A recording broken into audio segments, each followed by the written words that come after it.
Hey everyone, welcome to The Explainer. I gotta tell you, I'm absolutely thrilled to have you here today because we are gonna tackle something that literally holds so many aspiring entrepreneurs back.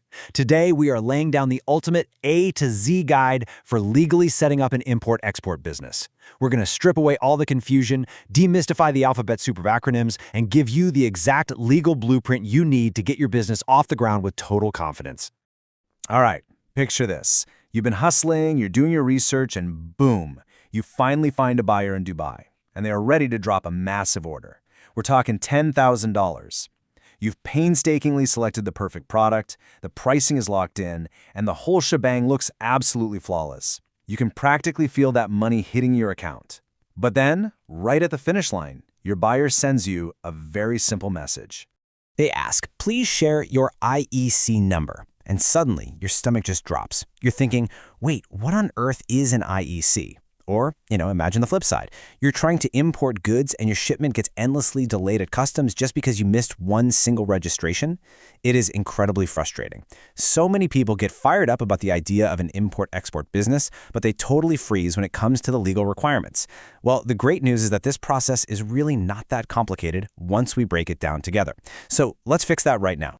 So here's our clear roadmap for today. We're going to cover business structure, core registrations, banking setup, transaction documents, and finally, beginner mistakes.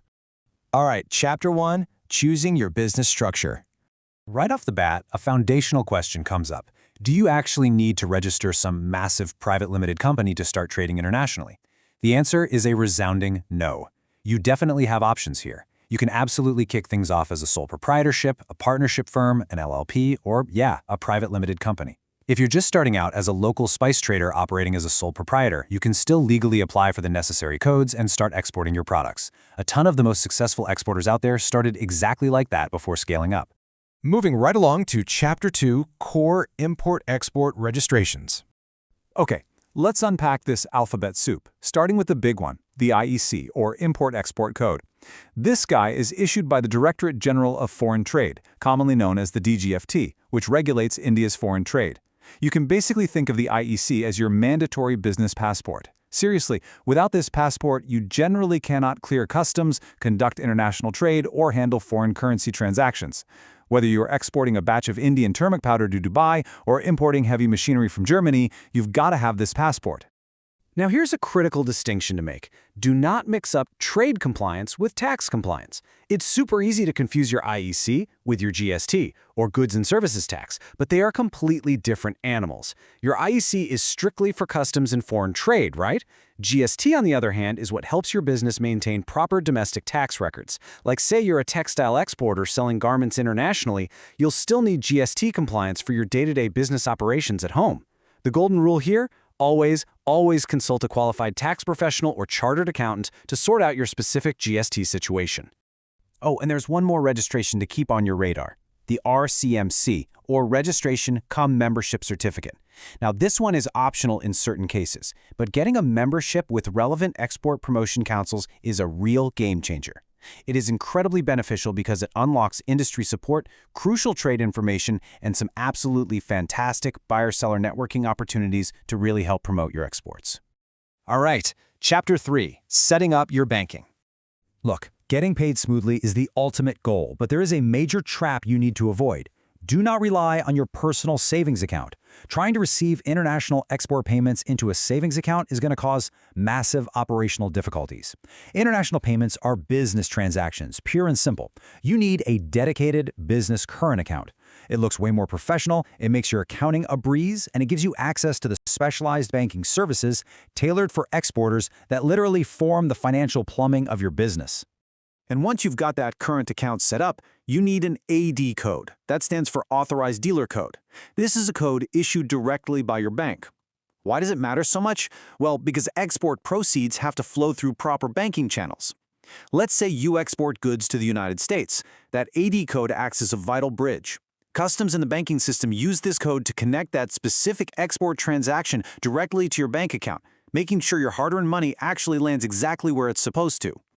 Chapter 4, Essential Transaction Documents. Okay, before you even think about doing a deal, you need your basic KYC documents ready for registration and compliance. I'm talking about the permanent account number or PAN card of the business or yourself as a proprietor. You'll also need your specific business registration documents, depending on the structure you chose earlier, plus your shiny new bank account details and standard business address and owner identity proofs. Let's actually map out how this builds chronologically when you make a sale. Step 1. You send a pro forma invoice. This is basically your quotation that you send before the order is finalized, detailing the product, quantity, price, and payment terms for that Dubai buyer to review. Step 2.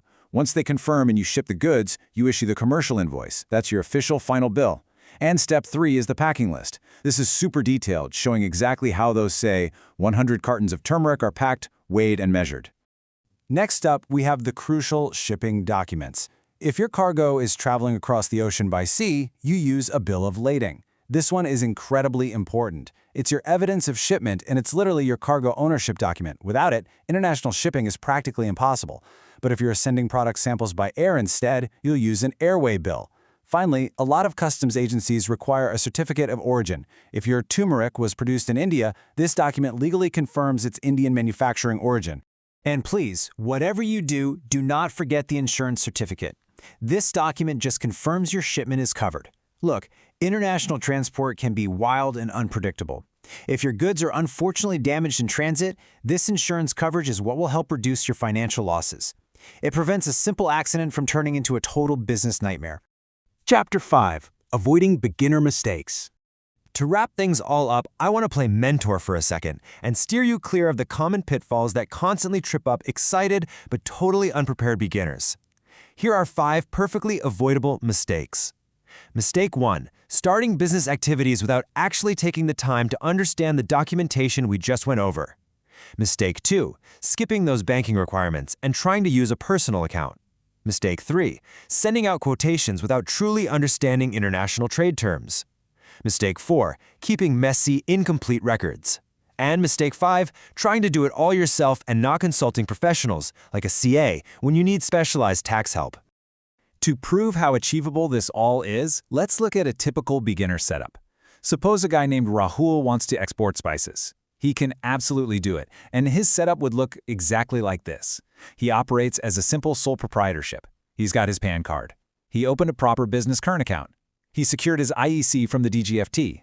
He handles his GST compliance with his accountant, and he got his AD code from his bank. Boom! Rahul is now officially and legally ready to start looking for international buyers. And that brings us to the end of our legal blueprint.